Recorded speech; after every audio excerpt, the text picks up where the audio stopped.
Muito bom dia, querida igreja.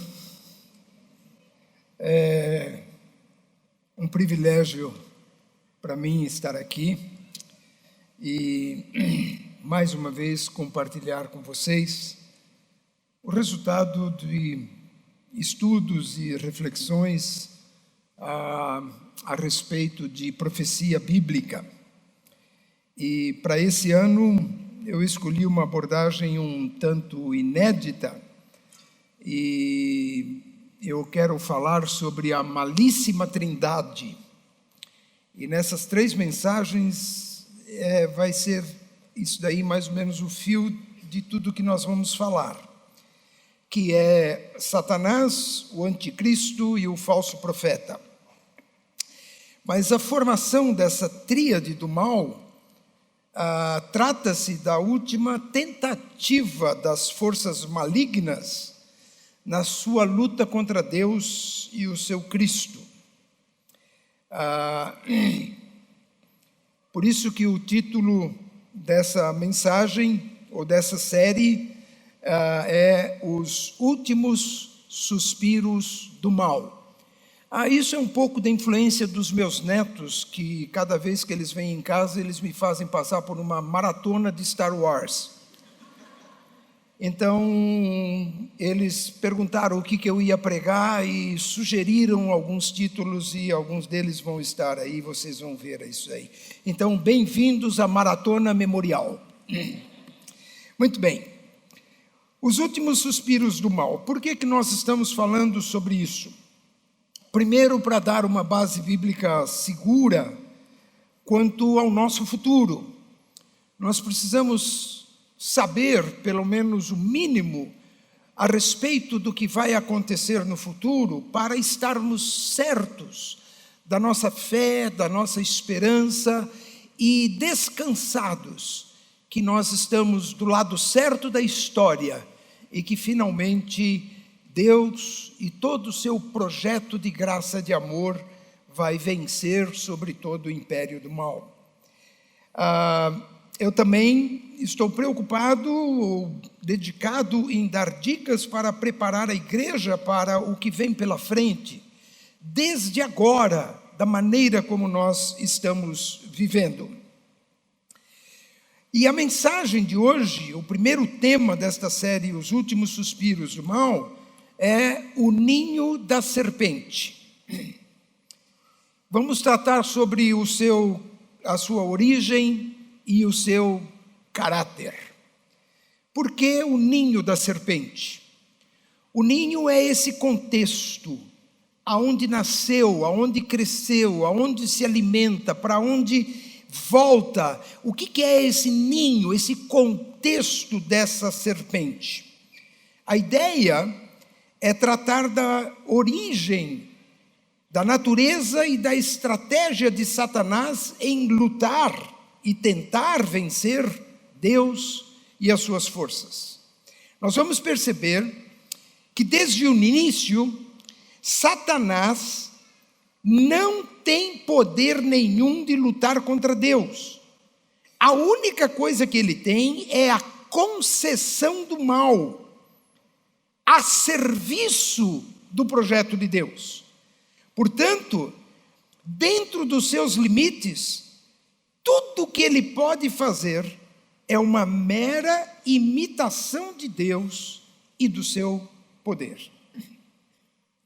Assim como Deus amou o mundo e enviou o seu Filho e depois nos deu o seu Espírito para ministrar ao nosso coração, o diabo vai possuir a vida de um ser humano. Ele vai fazer com que esse anticristo seja o seu instrumento de perdição deste mundo que insiste em crer em Deus. E vai levantar um falso profeta, que é o seu Espírito Santo, que de santo não tem nada, para ministrar a favor desse seu anticristo. Portanto, é fácil a gente perceber que Existe uma falsificação projetada por Satanás para imitar tudo aquilo que Deus fez ao inverso. Deus enviou o seu Filho para salvar o mundo. Satanás vai trazer o seu Filho para acabar de perder o mundo. Jesus disse que enviaria o seu Espírito para guiar aqueles que creem no seu projeto. Satanás vai trazer o falso profeta para inspirar o povo a cada vez mais desobedecer a Deus. Então Satanás é uma mera imitação do Deus Pai, o anticristo é uma fraca imitação do Filho de Deus, e o falso profeta é uma grosseira imitação do Espírito de Deus. Essa é a malíssima trindade, na sua luta e no seu conflito com a Santíssima Trindade. Não sei se vocês sabem, mas só para mencionar, que esse assunto já foi tema de muitos livros, peças, filmes, pinturas e fantasias durante toda a história da humanidade. Eu quero citar apenas dois, não que eu esteja recomendando, mas que são dois filmes baseados especificamente nas profecias bíblicas, claro que com algumas distorções, mas é O Bebê de Rosemary, que é o mais velho, e O Advogado do Diabo, que também é velho, mas é um pouco mais recente. O que nós vamos tratar hoje, eu tenho aqui na tela como um esboço. E a gente fez a tela, infelizmente não coube tudo numa tela só, são duas telas. Para você fotografar, se você quer guardar direitinho, porque para anotar tudo isso correndo é difícil, né? Então, se você tem o seu celular e quiser fotografar, você fotografa esse esboço, que é esse esboço que nós vamos seguir. Quem era essa serpente, criação privilegiada e caiu no pecado de soberba? Quantos céus existem? Que é o que nós vamos verificar, porque está ligado com essa história. E depois o terceiro ponto, no quadro seguinte, é Lúcifer expulso dos céus, e aí o roteiro desse ser expulso dos céus, e depois o quarto ponto, sua principal estratégia, e o último ponto, a sua pretensiosa ilusão. Então, nós vamos começar no primeiro ponto, quem era essa serpente? E vamos ver alguma coisa sobre ela, e eu quero começar em Apocalipse capítulo 12, versículo 9. Eu estou usando basicamente a nova tradução, a nova versão transformadora, NVT. Então, quando não aparecer, vocês vão saber que é isso, né? Então, Apocalipse 12, 9 diz assim: esse enorme dragão, a antiga serpente, chamada Diabo ou Satanás, que engana o mundo todo, foi lançado na terra com os seus anjos. Bom, eu quero dizer desse texto, por enquanto, apenas a identificação.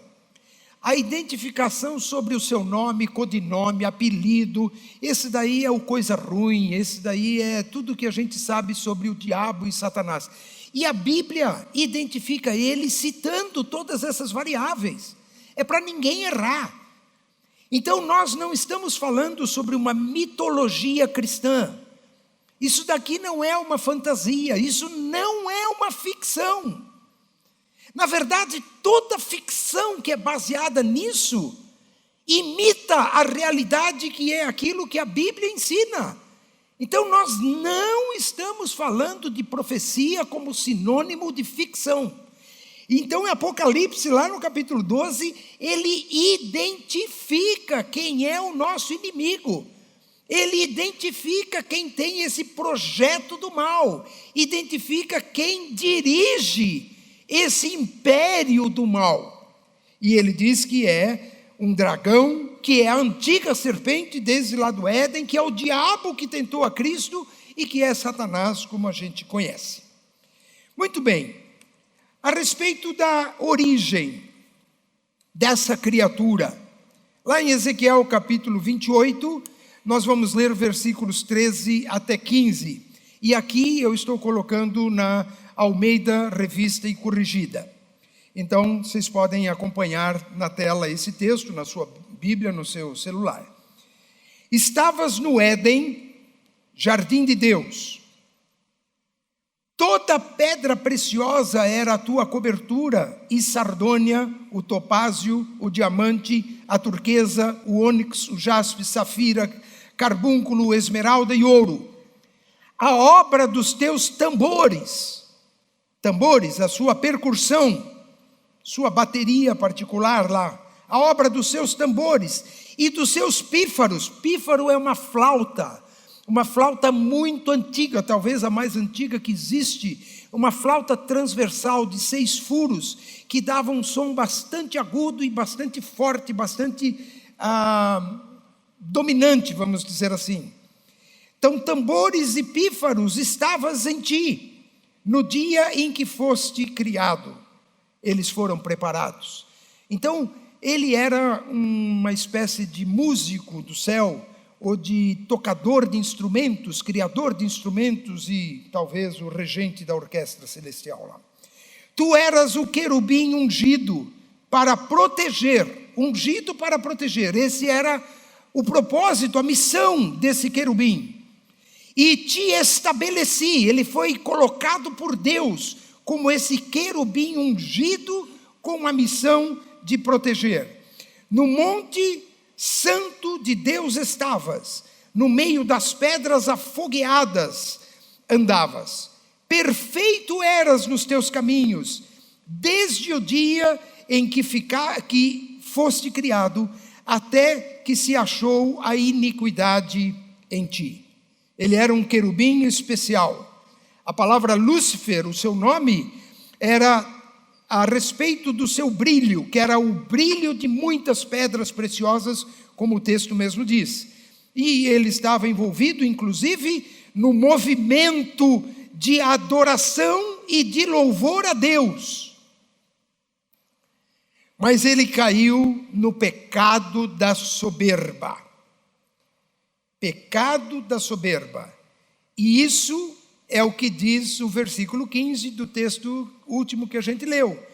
Perfeito eras nos teus caminhos, desde o dia em que foste criado, perfeito eras, até que se achou iniquidade em ti. E a iniquidade foi o orgulho, a soberba e a vaidade. Inclusive, naquele filme O Advogado do Diabo, o diabo menciona que vaidade é o seu pecado predileto. E foi justamente por causa da vaidade que ele caiu em pecado. Ele desejou ser igual a Deus, como diz Isaías capítulo 14. Como você caiu dos céus, ó estrela brilhante, filho da alvorada, foi lançado à terra, você que destruía as nações, pois dizia consigo, subirei aos céus e colocarei o meu trono acima das estrelas de Deus, dominarei no monte dos deuses, nos lugares distantes do norte, subirei ao mais altos céus e serei como o Altíssimo. Ele pretendeu não só ser igual a Deus, mas superar a Deus e lutar contra Deus, como diz Tessalonicenses capítulo 2, versículos 3 e 4. Não se deixem enganar pelo que dizem, pois esse dia não virá até que surja a rebelião e venha o homem da perversidade, o anticristo, aquele que traz destruição.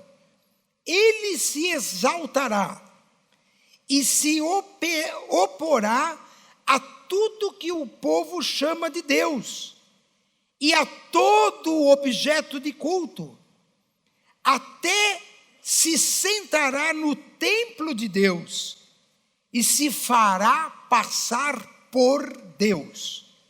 Esta é a pretensão, esse é o objetivo de Satanás. Ele acha que ele um dia poderá vencer a Deus e se colocar acima de Deus. Agora nós vamos entrar no assunto sobre céus, para depois entender o que aconteceu com esse querubim chamado Lúcifer. A pergunta desse tópico é: quantos céus existem?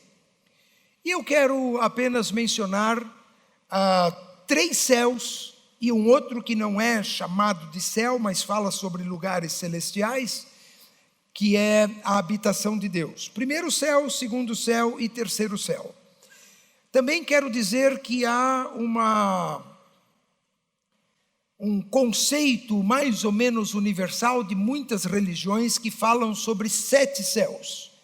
Eu não vejo esses 7 céus na Bíblia.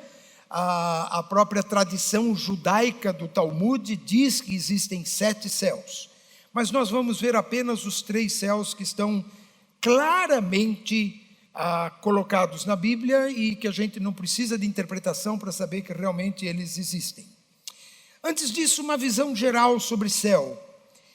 Neemias capítulo 9, versículo 6. Somente tu és Senhor. E agora observem essa frase.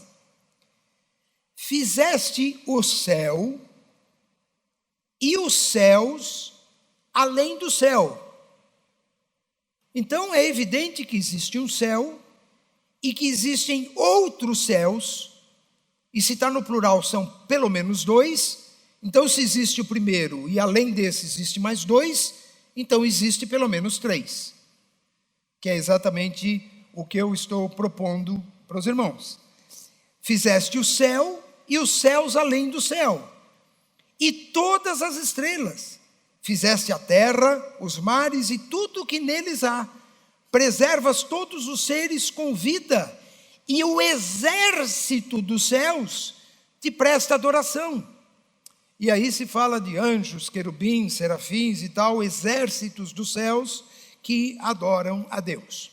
Marcos capítulo 13, Jesus mesmo fala no versículo 32. Contudo, ninguém sabe o dia nem a hora em que essas coisas acontecerão, nem mesmo os anjos no céu. Então, anjos estão, de alguma forma, circulando nesses céus. Nem o Filho, somente o Pai sabe. E em 1 Pedro, capítulo 1, fala também sobre os céus como lugar onde nós vamos receber a nossa herança. Diz assim: agora temos uma viva esperança e uma herança imperceptível, pura e imaculada, que não muda nem se deteriora, guardada para vocês no céu. Então, vamos ver o que a Bíblia fala sobre esses céus, começando com o primeiro céu, que eu estou definindo como esse céu que nos é aparente aos olhos. É esse céu atmosférico, que a gente vê como azul, às vezes não é tão azul, mas meio cinza, né? Especialmente aqui em São Paulo, mas esse céu azul que é o céu atmosférico, que é o entorno da terra. Lá em Salmo diz assim, no capítulo 102, versículos 25 a 27, muito tempo atrás, lançaste os fundamentos da terra, e com as tuas mãos formaste os céus. Eles deixarão de existir, mas tu permanecerás para sempre. Eles se desgastarão. Já pensou? Não sei como é que isso significa. Acontece, como que o céu se desgasta? Como roupa velha, tu os trocarás. Já ouviram falar que Deus vai criar novos céus, no plural, e nova terra? Exatamente isso que está aqui. Está lá nos Salmos. Tu os trocarás como se fossem vestuário, e os jogarás fora. Tudo que existe, que a gente conhece, será jogado fora, porque Deus vai criar novos céus e nova terra. Tu, porém, és para sempre o mesmo. Teus dias jamais terão fim. Esse é o primeiro céu. O segundo céu são as regiões celestiais. E a maioria dos autores falam que é o espaço cósmico, o espaço sideral. é tudo aquilo que se percebe nesse grande entorno da Terra, da Via Láctea e das estrelas, esse céu que é esse mundo cósmico que é tão usado para essas séries de ficção científica sobre o futuro. Só que quando a Bíblia fala desses céus, ela não fala de Star Wars, ela fala do diabo. Ela fala que é neste lugar que o diabo e os seus anjos atuam, e é neste lugar que eles habitam. Vejam só como está escrito, Efésios 6, versículos 11 e 12. Vistam toda a armadura de Deus, para poderem ficar firmes contra as ciladas do diabo. Pois a nossa luta não é contra seres humanos, mas contra os poderes e autoridades, contra os dominadores deste mundo de trevas, império do mal, contra as forças espirituais do mal, nas regiões celestiais. Então esta é hoje a área, o campo, o lugar onde existe a verdadeira guerra espiritual. Neste segundo céu, nas regiões celestiais. Agora o terceiro céu, que também na Bíblia é mencionado como paraíso. Em 2 Coríntios capítulo 12, versículos 2 e o 4. Conheço um homem em Cristo que há 14 anos foi arrebatado ao terceiro céu. Não é o primeiro, nem é o segundo, é o terceiro céu. Se foi no corpo ou fora do corpo, não sei. Só Deus o sabe, que tal homem foi arrebatado ao paraíso. Vocês se lembram da história que Jesus contou sobre Rico e Lázaro? Lázaro é um pobre pedinte que ficava na frente da casa do rico, comendo e vivendo apenas do lixo que saía da casa do rico. Os dois morreram, o rico foi para um lugar chamado Sheol ou Hades, que era uma espécie de antessala do inferno, é uma sala de espera do inferno. E o Lázaro foi para o paraíso, que é a sala de espera do céu.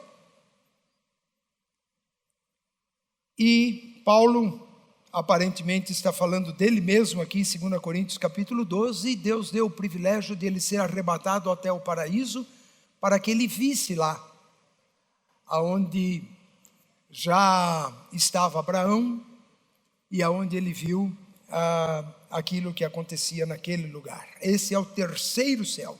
Aí nesse céu não existe batalha espiritual. Quem está de um lado não pode passar para o outro, não existe influência, não existe mudança nenhuma. Ali o diabo não tem mais ação nenhuma. Quem está na antessala do inferno vai para o inferno, quem está na antessala do paraíso vai para o paraíso, quando a hora chegar. Este é o lugar onde todos os mortos agora estão, ou no Sheol, no Hades, ou no paraíso, que são salas de espera, ou do inferno, ou do paraíso. E a Bíblia menciona um lugar celeste, sem mencionar que também é um céu. Mas diz assim, em Salmo, versículo 102, o versículo 19. Conte-lhes que o Senhor olhou para baixo do seu santuário celeste, do alto olhou para a terra. Nós cantamos uma música aqui, muitos domingos, que se chama Do Alto, né? Do alto, no alto, é muito bonita aquela música. E parece que esse alto é o lugar da habitação de Deus. Eu gosto de pensar que Deus não mora em nenhum céu. E eu vou dizer por quê. Porque céu foi uma coisa criada por Deus. Tanto é que Deus vai acabar com esse céu. Está chovendo, não precisa se preocupar aí. Acho que não tem goteira aqui, tudo bem. Mas Deus mora fora da sua criação. Pensem comigo. Deus criou um combo. Esse combo todo inclui os céus, a terra e todos os seres vivos. E Deus está fora disso, porque todo esse combo da criação está sujeito a espaço e tempo, e Deus está acima do espaço e tempo.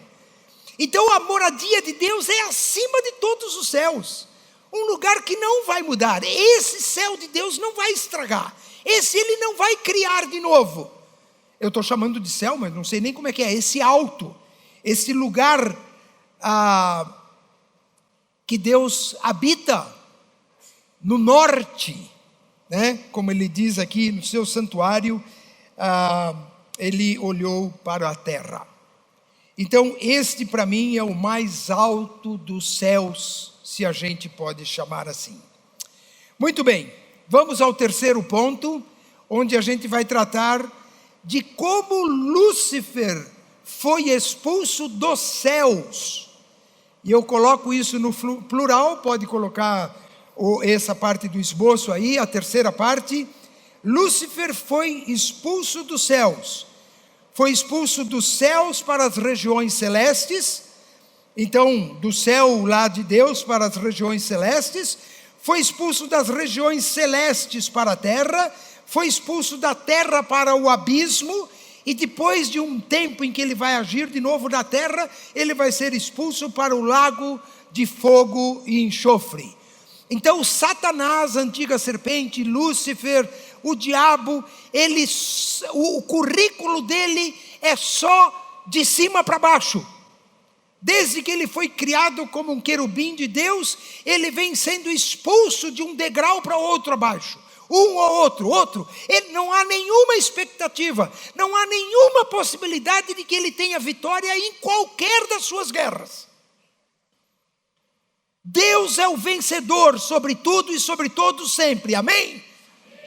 O diabo não tem poder de se contrapor contra Deus e os seus escolhidos, e não vai ganhar nenhuma guerra e nenhuma batalha.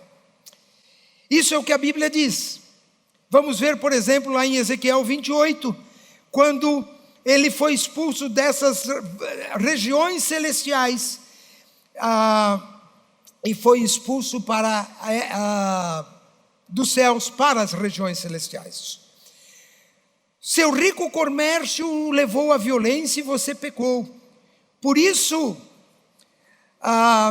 você vai cair em desonra do monte de Deus.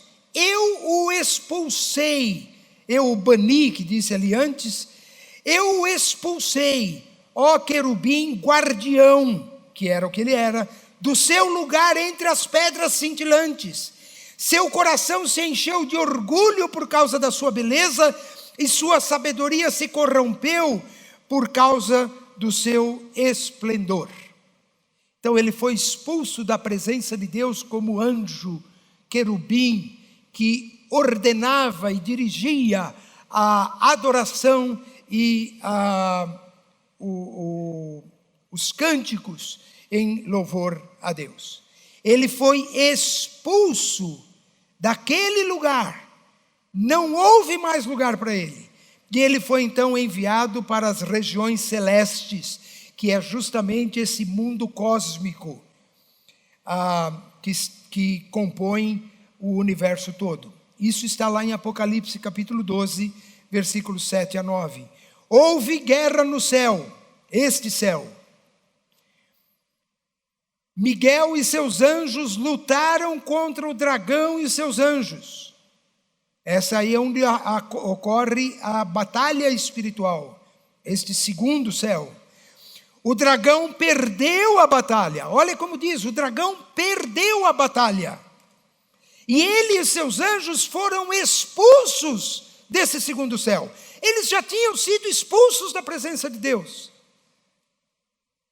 E agora eles vão ser expulsos, como diz a profecia, numa guerra espiritual que vai acontecer entre ele e os seus demônios contra Miguel e os seus anjos, e também aqueles que são de Cristo, e eles serão expulsos do céu. Esse enorme dragão, a antiga serpente chamada Diabo ou Satanás, que engana o mundo todo, foi lançado na terra com os seus anjos. O diabo não reside na terra. Tem muita mitologia evangélica aí, tem gente, mulheres inclusive, que disseram que já foram casadas com o diabo. Já moraram com o diabo. Bom, eu acho que tem muita mulher que diz isso, mas os maridos não concordam com essa teoria. Nenhum marido concorda com essa teoria. Não é bíblico isso, gente. Por pior que seja o seu marido. Não é bíblico. O diabo não mora aqui. Eventualmente ele vem aqui para alguma missão, como ele veio para tentar Jesus. Como ele veio para entrar no coração de Judas e orientar Judas na traição de Jesus. Mas ele não mora aqui. Ele está na luta espiritual de anjos e de demônios, é onde ele está lutando e aonde ele procura influenciar esse mundo todo que Deus criou. Muito bem, ele foi lançado na terra com os seus anjos, e lá em Apocalipse 12, diz assim, por isso festejai, ó céus. Este universo todo vai festejar, porque o diabo vai sair de lá. Ele está lá agora, mas ele vai sair de lá. E vós, os que neles habitais, ai da terra e do mar, pois o diabo desceu até vós, cheio de grande cólera, sabendo que pouco tempo lhe resta.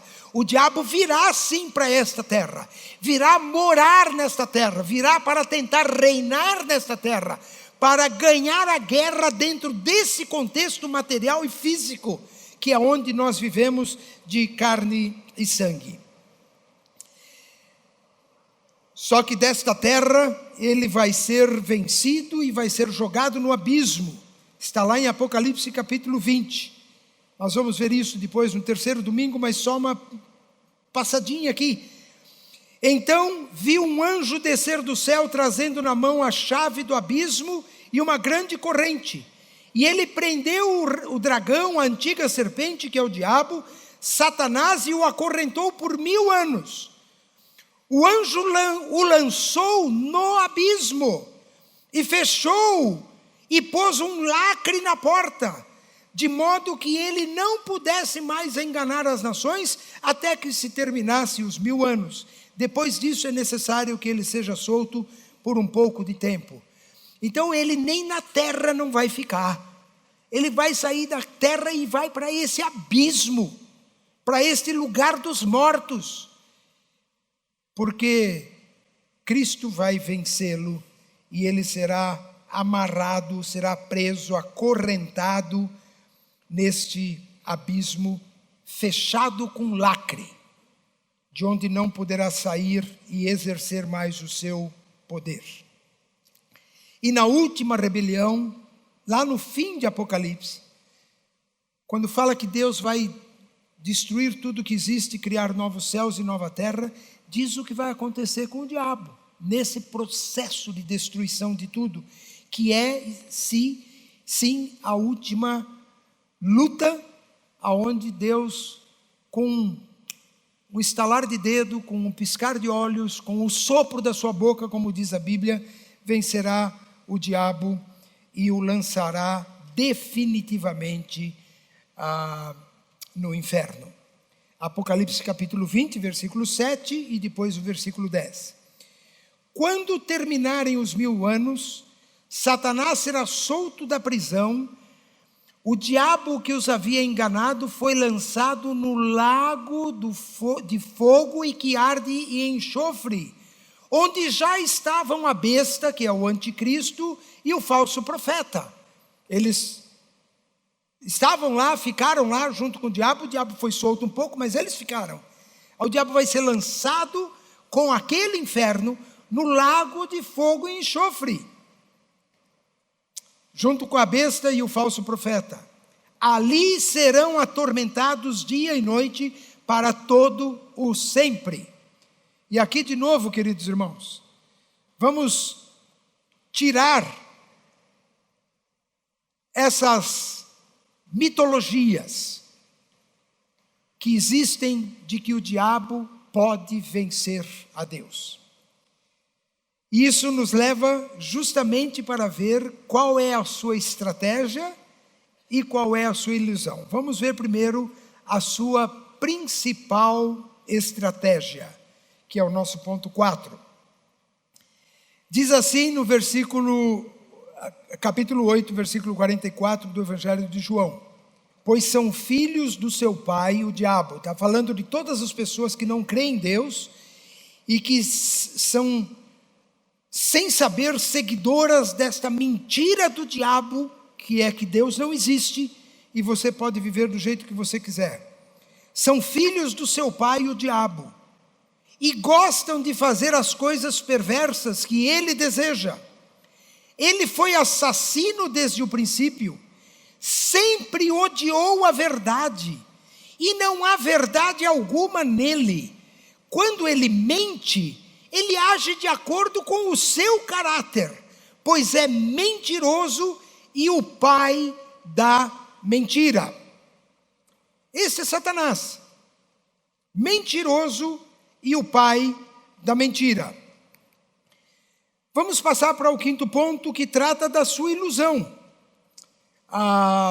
E aí eu queria ver uma figura para vocês. Vamos ver se ela aparece na tela. Então, essa figura a gente tem até meio parecido no logo de toda essa mensagem. Quando se fala das últimos suspiros do império do mal. Aqui temos o diabo e temos aparentemente uma figura representando Deus ou Cristo, seja lá o que for. Para mim parece mais apóstolo João do que qualquer outra coisa. Mas parece que eles estão ali numa queda de braço de igual para igual. Eu quero pensar com vocês. E pensem comigo. Essa figura, ela não existe em relação a Deus. Gente, o diabo é um anjo. Eu vou chamar ele de angico, porque agora ele é um angico do mal. Mas ele é só um anjo. Ele é um anjinho que se rebelou contra Deus. Deus é o Todo-Poderoso, Criador dos céus e da terra e Criador de todos os anjos, inclusive desses que se rebelaram com o diabo. Se Deus fizer assim, acabou tudo. O diabo e todos os seus demônios. Por que eles existem? Porque eles estão numa luta que é conosco. E nesta batalha conosco, o diabo tem vencido o coração de muita gente. E quanto a Jesus, se aquilo é Jesus ali do lado, ele morreu com 33 anos, acho que não tinha tanta barba assim, pelo menos não branca. Mas esse Jesus, o diabo lutou com ele. A Bíblia não diz que Jesus ia pisar na cabeça da serpente? Só que a serpente tem dentes grandes. Se você pisa na serpente, esses dentes furam a carcaça dela e ferem o calcanhar. O calcanhar é a parte humana de Deus que pisou primeiro na terra. A gente começa a pisar com o calcanhar. Jesus pisou nesse mundo com o calcanhar, esmagou a cabeça da serpente, mas teve o seu pé ferido. Ele morreu na cruz. Experimentou a morte por 3 dias, mas venceu a morte e ressuscitou. E está vivo e assentado à destra de Deus. Amém? Então não existe essa luta. O diabo já é derrotado.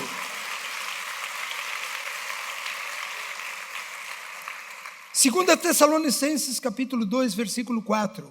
Ele se exaltará e se oporá a tudo que o povo chama de Deus, e a todo objeto de culto, e até se assentará no templo de Deus, e se fará passar por Deus. Mas tudo isso é um blefe.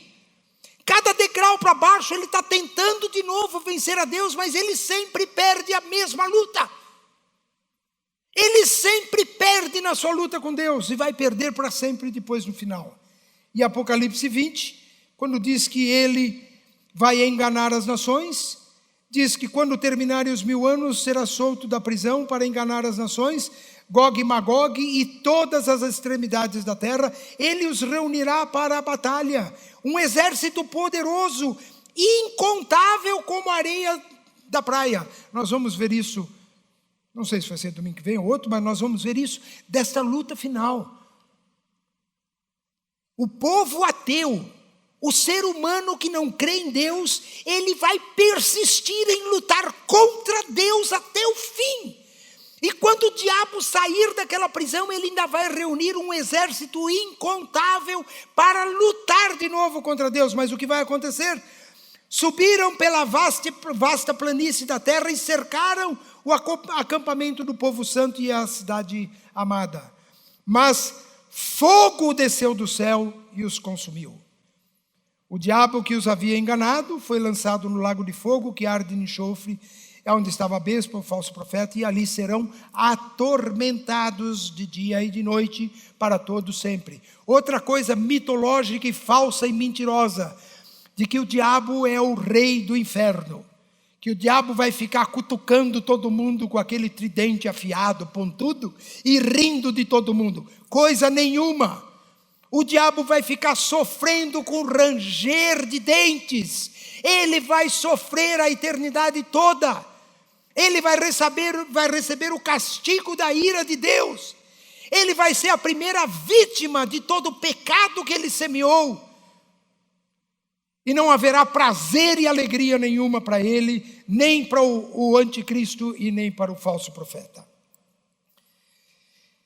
Queridos, nós precisamos concluir. E eu quero concluir colocando na tela de novo o que nós vimos hoje, que vai servir de base para o que vamos ver nos próximos dias. Primeiro, quem era essa serpente? Era um anjo, um querubim, era uma criação privilegiada de Deus. Mas ele caiu no pecado da soberba e da vaidade, que aliás, também são o nosso principal pecado. Ponto 2, quantos céus existem? Eu só mencionei aqui o primeiro céu, o segundo céu, o terceiro céu, e a habitação de Deus, que para mim está acima de todos os céus. O ponto 3, Lúcifer expulso dos céus. Então, desde lá da presença de Deus, onde ele vivia adorando a Deus e liderando essa adoração a Deus, ele caiu para as regiões celestiais, depois ele caiu para a terra, e depois da terra ele foi para o abismo, e depois do abismo ele vai ser lançado no lago de fogo e enxofre. Aí o ponto 4, a sua principal estratégia é a mentira e o engano. E a sua pretensa ilusão é de que ele, burrinho como é, ele acha que pode vencer a Deus e o seu povo. E não vai poder. Nunca venceu e nunca vencerá. Olhando para tudo isso, eu tenho uma pergunta para você. De que lado você está?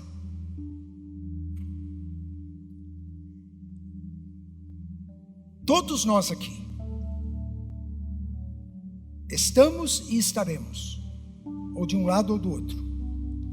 E há um versículo em João, capítulo 10, que mostra o primeiro lado, que é o lado ruim. João 10, primeira parte do versículo diz assim: o ladrão vem, olhem isso, o ladrão, que é o Satanás, a serpente, ele vem para roubar, matar e destruir. Esse é o lado do mal. Esse é o império do mal. Esse é o reino de Satanás. Esta é a missão de Satanás. Ele hoje só existe para roubar, para matar e para destruir. Mas há um outro lado. O versículo continua no seu lado B. Fala de Jesus. Eu vim para lhes dar vida, e vida plena que satisfaz. Esse é o lado do bem. Esse é o lado de Deus. Esse é o lado da luz. Esse é o lado da graça e do amor de Deus.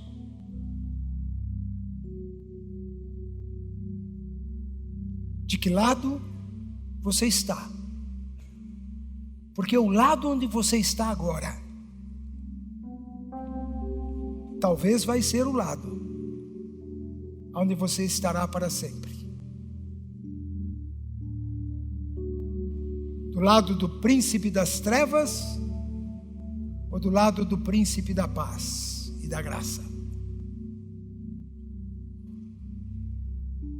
Eu quero fazer um convite para você hoje, para você tomar a posição do lado certo da vida. E esse lado é o lado da fé em Jesus. Talvez você já tenha experimentado bastante o estrago que o diabo pode fazer na vida de alguém. Talvez até na sua própria vida. Ele pode ter roubado a sua alegria, a sua paz e até a sua esperança. Ele pode ter matado os seus relacionamentos e até a sua família. Ele pode ter destruído a sua carreira e todas as suas oportunidades. Mas Jesus pode dar a você um novo começo. Ele já venceu o diabo na cruz. E ele vencerá o diabo no fim dos tempos. Ele poderá restaurar tudo na sua vida e lhe dar uma vida nova. Tudo que você tem que fazer é confessar a sua fé em Jesus e entregar a sua vida a Ele, como a Bíblia diz. Olhem só esse texto bíblico de Romanos capítulo 10.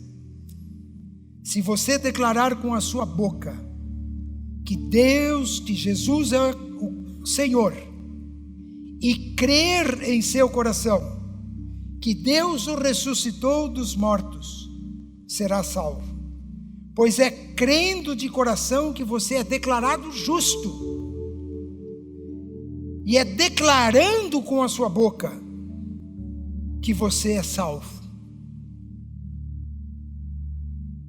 Você quer mudar de lado hoje? Deixar o lado do engano, o lado do ateísmo, o lado do materialismo, o lado de uma vida sem Deus, e quer passar para o lado de Jesus, para o lado do amor, da graça, do perdão, da vida eterna? Nós queremos ajudar você a fazer isso. E eu quero fazer uma oração. Se você quiser, você repete essa oração no seu coração, porque você vai falar com Deus. Ninguém aqui vai ouvir, mas você vai falar com Deus. Você vai confessar a Deus. Você vai dizer para Ele que você quer que Jesus entre na sua vida e tome conta da sua vida, não só hoje, mas para toda a eternidade. Vamos abaixar as nossas cabeças. Se você quiser, repita no seu coração essas palavras: Senhor Jesus, eu reconheço que você é o Senhor sobre tudo e todos. Creio que o Senhor morreu na cruz para perdoar os meus pecados. Por isso, quero entregar a minha vida nas suas mãos e quero ser um discípulo fiel por toda a minha vida. Ainda com os olhos fechados, nós gostaríamos de saber quem está tomando essa decisão para orar por você, para dar apoio nesse novo caminho com Deus. Porque se você orou desse jeito, você está entrando no reino da luz, no reino da graça de Deus, e nós estamos junto com você para ajudar você a viver em fé e obediência a Jesus. Então, se você fez essa oração, vou pedir que você levante a sua mão. Alguém aqui que fez essa oração, que hoje está passando de lado, que está convidando Cristo para dirigir a sua vida?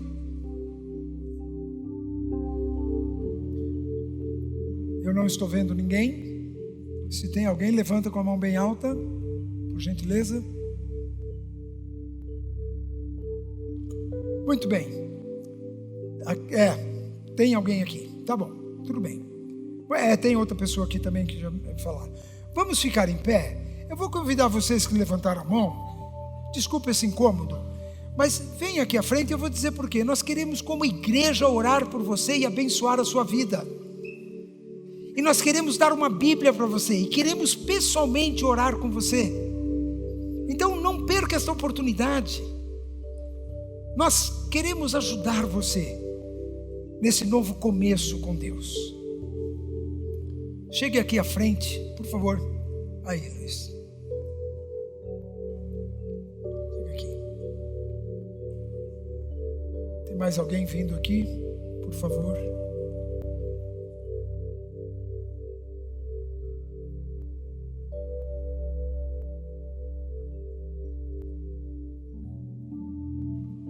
Gente, vocês já fizeram aquela oração, certo? Então nós não precisamos fazer de novo. Deus ouviu a oração de vocês. E Deus quer dar a vocês esse novo começo. Quer dar a vocês essa nova vida. Quer encher o coração de você com a luz de Jesus e tirar tudo quanto é obra das trevas. Isso é o que Deus quer fazer. E nós, como igreja, queremos orar com vocês e abençoar a vida de vocês. Eu vou pedir que a igreja estenda a mão aqui para frente, para que Deus faça luzir essa luz da graça no coração de cada pessoa que está aqui, e que Deus se manifeste poderosamente na vida de cada um de vocês, criando esse novo começo espiritual e de vida. Vamos orar. Senhor Jesus, tome essas pessoas em tuas mãos, Senhor, com a tua graça e o teu poder. Opere, Senhor, milagrosamente, transformando as trevas em luz. Tira, Senhor, toda obra, toda influência, todo engano e todo poder do Satanás em destruir qualquer coisa da vida deles. E coloque, Senhor, uma nova natureza, uma nova vida, uma nova esperança no lugar de tudo que é ruim que o diabo tenha tentado fazer na vida destas pessoas. E que elas se agarrem nesta luz e vivam unicamente para a honra e glória do teu santo nome, e sejam de fato discípulos fiéis até a tua vinda. Senhor, abençoe a vida destas pessoas. É o que pedimos em nome do Pai, do Filho e do Espírito Santo. Amém. Amém.